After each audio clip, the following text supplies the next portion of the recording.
officially open.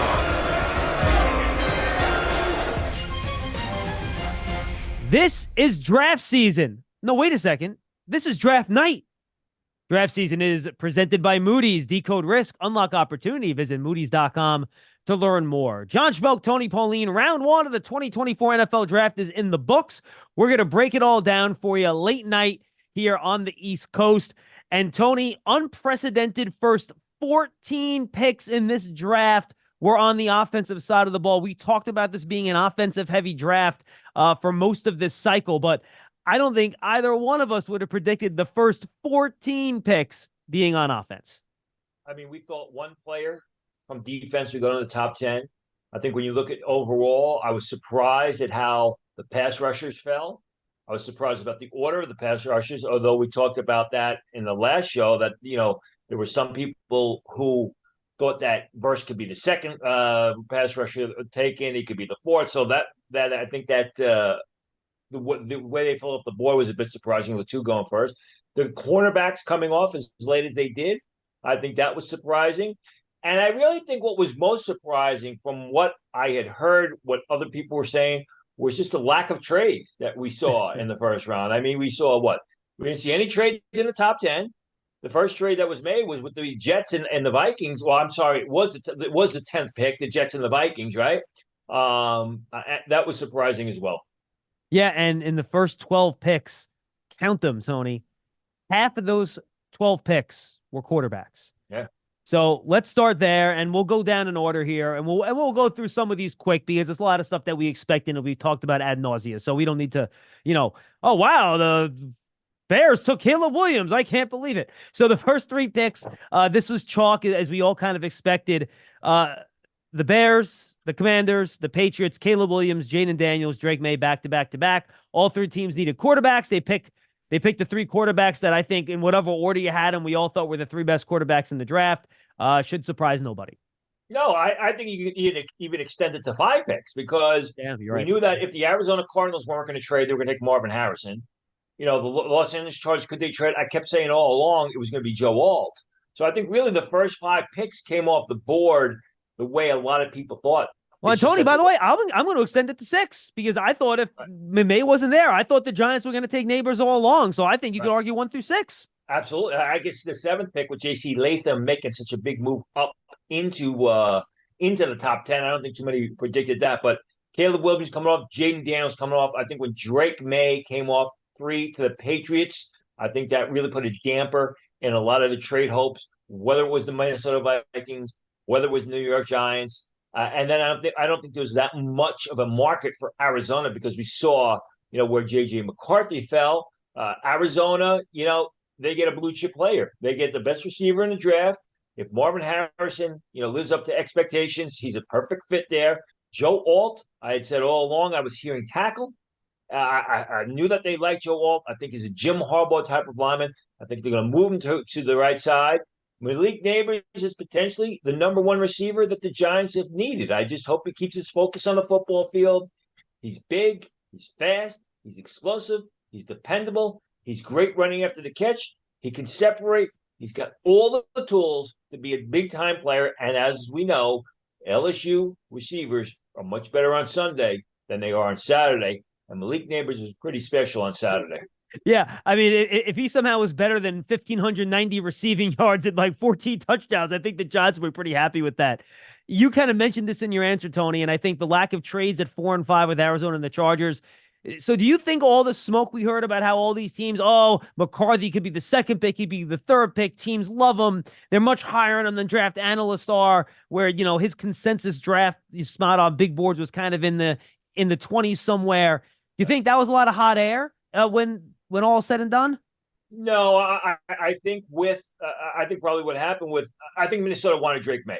That's the number 1. I think that I was a little bit surprised that Denver maybe didn't try and make a move up to get J.J. McCarthy because I thought I was told that was the quarterback that Sean Payton wanted all along. Don't know what conversations went on in those rooms, but I'm sure that I think with Tennessee and Atlanta taking Penix at 8, those are surprising that those teams didn't trade down because I'm sure Tennessee probably could have easily gotten J.C. Latham at 11.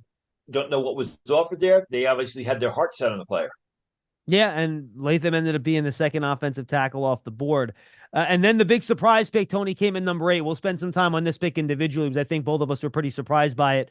And I don't think we were the only two. Kirk Cousins might have been one as well. The Atlanta Falcons selecting Michael Penix Jr. at number 8, who's going to be 24-year-olds in May. They just signed Kirk Cousins to a 3-year contract that, while not fully guaranteed for 3 years, it's real. There's a lot of guaranteed money over 3 years. So Penix is not going to get on the field until he's 26 years old at the minimum.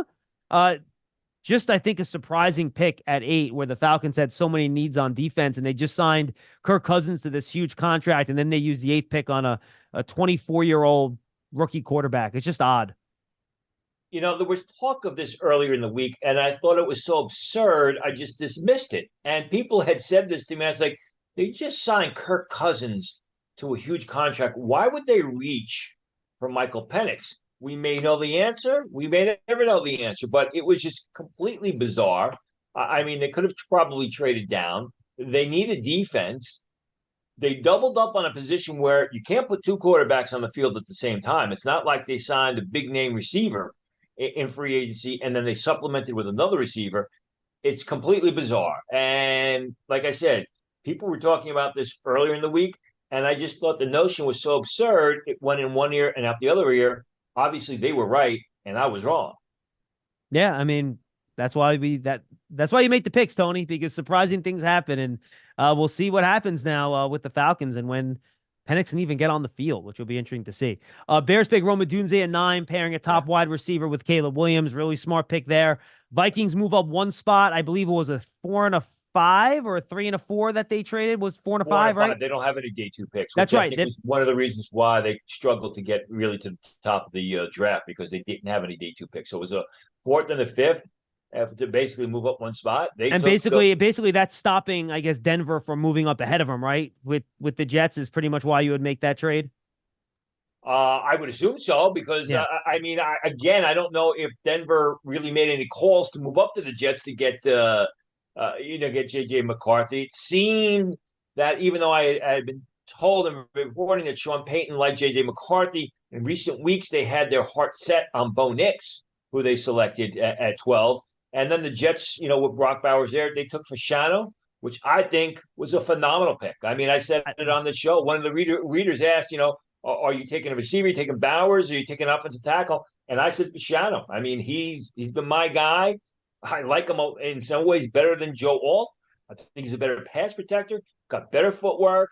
And as I put out on Twitter, there's a lot of similarities between Olu Fasciano and the player the Jets drafted 18 years ago, guy by the name of DeBrickashaw Ferguson, who was a phenomenal left tackle. I thought this was an outstanding pick by the Jets. Yeah, look, Tyron Smith's on a 1-year deal. He's always injured, and you pick your left tackle of the future.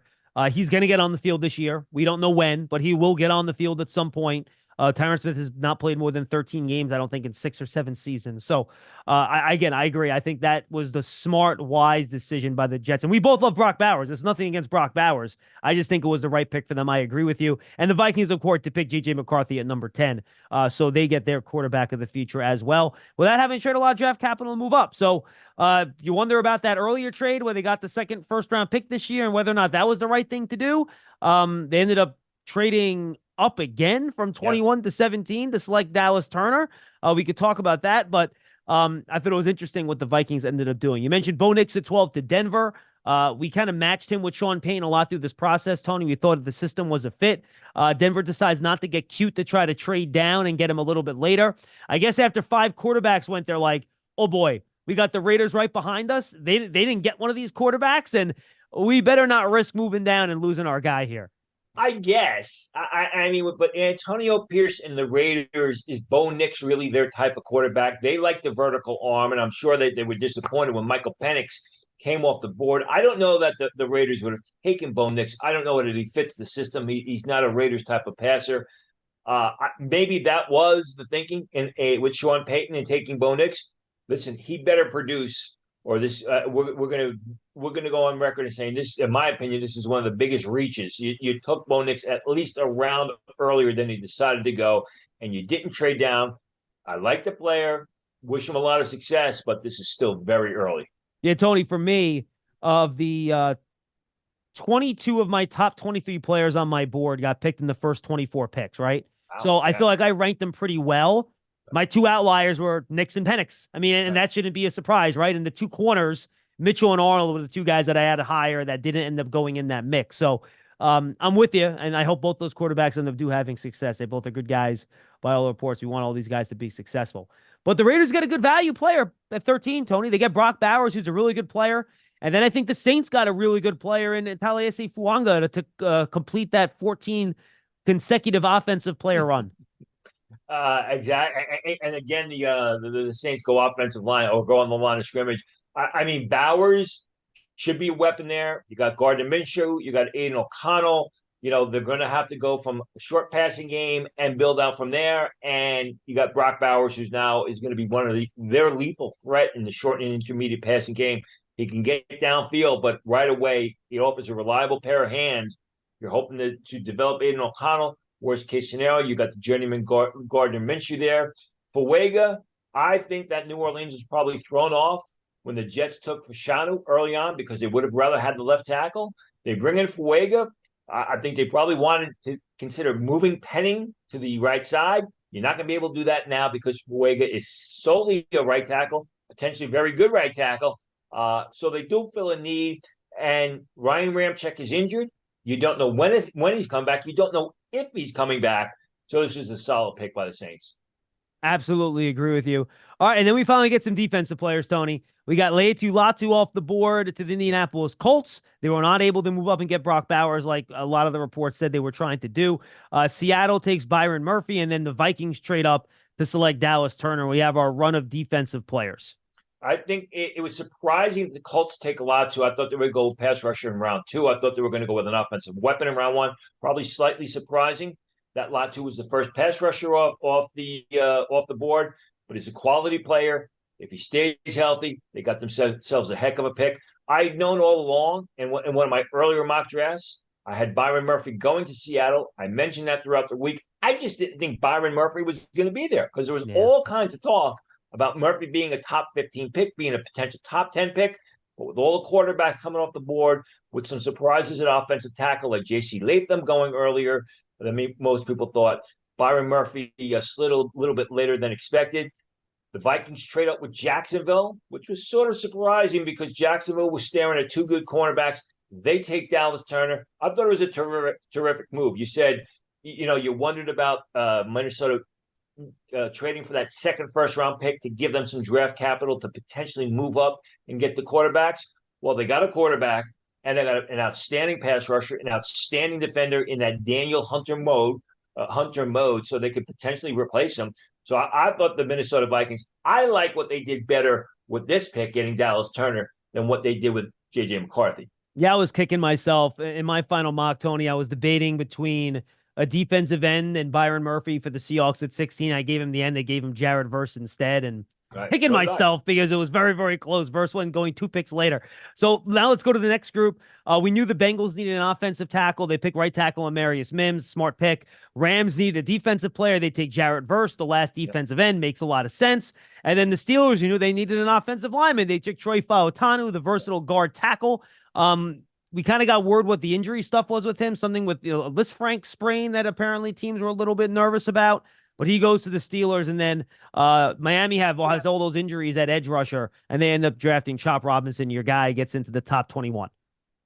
Amarius Mims, I think it's a great pick for Cincinnati. People say he's only played 8 games, and I say, well, look how he's done in those 8 games. So if you keep him healthy, you develop him. Imagine what this guy's going to be playing 17 games a year. I think it was a terrific pick. It fills a need.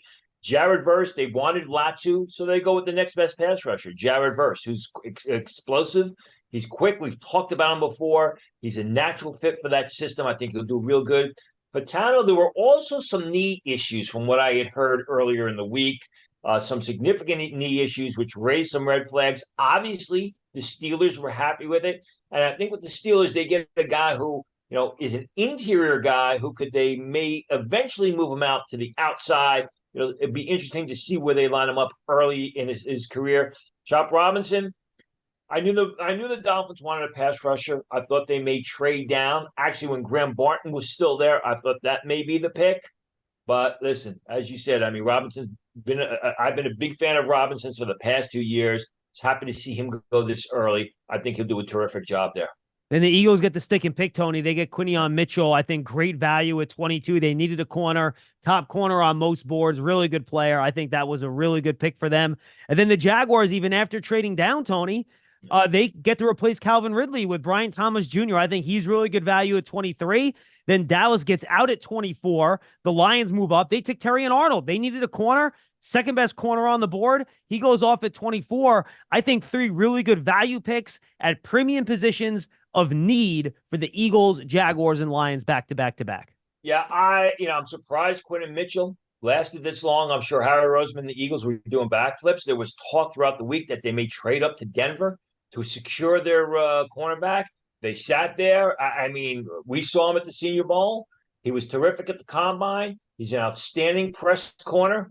And, it's a great selection by the Eagles who didn't have to move. Brian Thomas, I guess I'm slightly surprised that the Jaguars didn't take Terry and Arnold over Brian Thomas, and only because I thought that they needed cornerbacks more. But Thomas was much higher rated on my board than Terry and Arnold. I think he's got tremendous upside. I think if you develop him, he may not be as elite as Malik Neighbors or Romaduzze, but he's going to be right there with those guys. He's just hitting his stride, and you added another weapon for Trevor Lawrence, so you can't go wrong with that. And then the Lions make the move up to get the cornerback when they see Terry and Arnold starting to fall. And he gets past the Eagles. He gets past Jacksonville. The Steelers don't take a cornerback. So the Lions go up and they make their move and they get it. They get a real good player. Listen, last time they took a defensive back out of Alabama, Brian Branch, right? And he's done a great job there. I think Terry and Arnold was a terrific selection for them. Draft season is brought to you by Moody's. Decode risk, unlock opportunity. Visit Moody's.com to learn more. All right, Tony, and then we get 3 picks, no trades here, of need. Packers needed a tackle. Jordan Morgan. He's been a left tackle for 3 years in college. We'll see if they move him inside the guard. Graham Barton to the Bucs. They need interior offensive line. Yeah. Graham Barton on the board. Good pick. And then Darius Robinson. The Cardinals desperately need pass rush, and he was the next defensive end on most people's boards. I reached out to see if the Packers had drafted Jordan Morgan as a left tackle, as a right tackle, as a guard. I was told they don't know yet. But the fact is, he's a quality offensive lineman. Like you said, you could start him at guard, then develop him to, I believe, a left tackle. And Tony, I'm sorry for interrupting. We've talked about this. The Packers like these versatile offensive linemen that you can move to different spots, so he's going to fit right in. And, I don't know if they like Rasheed Walker, their left tackle. No, I like the kid out of when he came out of Penn State, but still, he's a quality guy that you could develop. Barton was a sensational pick for Tampa. I'm sure that they were surprised that he was there. You got to question Dallas. Did they trade down out of position to draft Graham Barton when they really needed a center? We'll talk about Graham Barton versus Tyler Guyton. And Darius Robinson, he's a terrific fit for the Arizona system. He's an outstanding player. He's got a high upside. He's a high quality character person who I think is going to do incredibly well, not only on the field, but in the locker room. He's going to be a major asset. Yeah, no question about it. Then we have some action. The Chiefs move up to 28, Tony, and they pick Xavier Worthy, who's kind of a Marquise Hollywood Brown clone.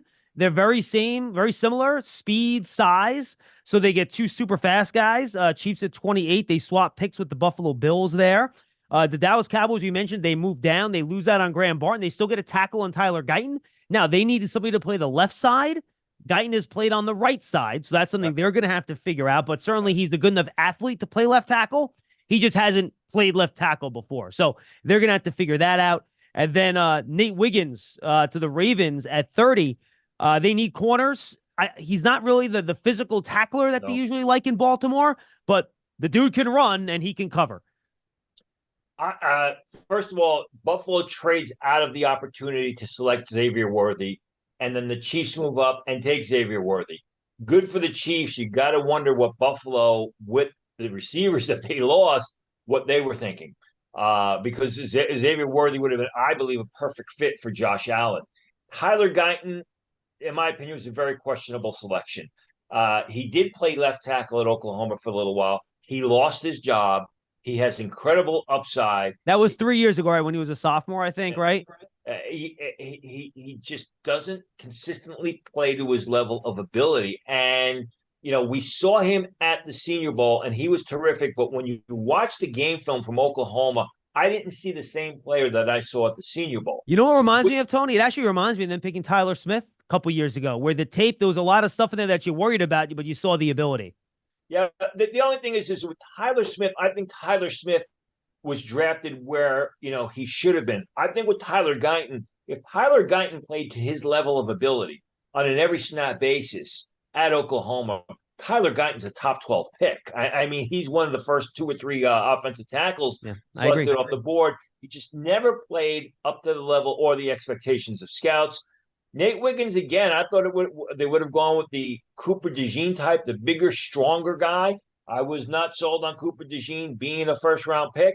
Wiggins has got great speed. He's got nice length. A lot of things in his game that you got to figure out. I didn't think Wiggins or Cooper DeJean were guaranteed first-round picks. They go with the speed in Nate Wiggins. Final 2 picks, Tony. 49ers, they did not trade Brandon Ayuk as of this recording, but they do draft a wide receiver in the first round, which is interesting. And it's Ricky Pearsall, the wide receiver out of Florida. He was my wide receiver 6, right at the top of that second round. I think he's a really good player. And then the Panthers move up 1 spot with the Bills. Very small price. I think they swapped either a 5th for a 6th or a 6th for a 7th, something like that. And they end up taking Xavier Legette, which for me is a little rich. I'm not as high in Legette as other people are, but he is a good fit with Deontay Johnson, 2 very different types. Legette's more of your run after catch, power, speed over the top guy, and Deontay Johnson's more of your route runner. I agree with you. I think where Xavier Legette went was a reach, but I knew the Panthers liked him. In fact, in my 2-round mock draft, I had the Panthers selecting Xavier Legette with the 33rd pick of the draft. They move up 1 spot. They take him with the 32nd pick of the draft. He's big. He's fast. He's got to polish his game. I am surprised that the Niners took Ricky Pearsall, though I'm not surprised in the sense that I had said on the show, and I had been posting all along, he was the fastest rising receiver in the lead up to the draft. He was moving up draft boards faster than any other pass catcher. You watched him at Florida. He was a good route runner. He had dependable hands. He caught the ball. He catches the ball extremely well. Then he went to the combine and he tested off the charts. He ran much faster than anybody expected, and he looked much more athletic than anyone expected. And the end result is he hops into the first round. All right, so Tony, real quick, we've kind of touched on all the picks here, a lot of offensive players. All in all, we had, 3, 4, 5, 6, 7, 8, 9 offensive linemen by my count in round number 1. Jordan Morgan, Tyler Guyton, Fautanu, Fuanga, Mims, Latham, Fashanu, Alt, and Barton. So those are your offensive linemen. That's 9. You had 6 receivers go in the first round. Harrison, Neighbors, Odunze, Brian Thomas, Pearsall, Legette. Oh, Worthy. Sorry, that's 7. So 7 wide receivers. So that's half the first round, Tony, were offensive linemen and wide receivers. 16 to 32 picks. Throw in the 6 quarterbacks. Right. You have 22 of 32 players in the first round were quarterbacks, wide receivers, or offensive linemen. So certainly a trend here. Overall, defensive players in that first round, Tony, I'm doing quick math here. I'm counting just 9. So a very much dominated first round with positions that we thought would go pretty heavy: wide receiver, offensive tackle, quarterback. And of those 9 defensive players, you had 4 pass rushers, and you had 3 cornerbacks, right? So 5. You had Murphy, Turner, Latu, Verse, Chop, and Darius Robinson. So that's 6. Right. If you want to count all those guys as pass rushers, 6 pass rushers, 3 corners. I'd consider Darius Robinson more of I don't consider him an edge rusher, but still. Right. I mean, the fact is we had only one true defensive tackle, Byron Murphy, which we thought. I don't know that it's a trend. I think it's just the way things worked out. I mean, in the past couple of years, we've had defensive-heavy drafts, especially at the top. But with 6 quarterbacks going in the top 15, I think that changed a lot of things, especially from the defensive perspective, and pushed a lot of those defensive players down. And then J.C. Latham, I never expected him to be a top 10 pick. Yeah, look, I think we agree. Real quick, Tony, day 2, I'll list some of the players that are on the top of my board. You can give some of yours then as well. The 2 corners, Cooper DeJean and Kool-Aid McKinstry. Yep. They are the 2 of the 3 highest ranking players. The other one is Jackson Powers Johnson. I know there's some medical stuff with him, but I think the film was good enough to be considered in this area. Jerzon Newton is another guy that I have high. That's still there. A.D. Mitchell. Yep. Now there's off the field stuff with him, or not off the field, but intangible stuff with him that maybe there's questions about. That again, hard for us to answer that. We don't meet with these kids and have the background on them. I'm probably hiring him the most. I like Kingsley Suamataia from BYU. He's still pretty up there. And then you got Troy Franklin, Ladd McConkey, Sansra still, Zach Frazier. Then you get a bit of a drop off. But those are the guys for me that I have kind of high on my board that are left for day 2. Yeah, exactly. I mean, Kool-Aid McKinstry is the highest player still available on my board. Then it would be A.D. Mitchell. And I think Buffalo's probably going to swipe A.D. Mitchell off the board with that first pick in round 2. I'd be surprised if they don't go receiver, Jerzon Newton, but we had an idea who he was going to fall in the second round, Jackson Powers Johnson. I said last show, and I wrote about it, that even though I had a first-round grad on him, there were some people who thought that he was being overrated and he would not be a first-round pick. Cooper DeJean, we talked about, Troy Franklin, and that's it. Yeah, Kingsley Suamataia, I think with Suamataia, I thought that Kansas City would take him at 32 if they didn't make a move. Suamataia is incredibly talented. There are some questions. There are some questions about his maturity. He's got to grow up, but he's a terrific tackle who was successful on the right side of BYU, successful on the left side. And then we saw him at the Senior Bowl, and he had a couple really good days of practice.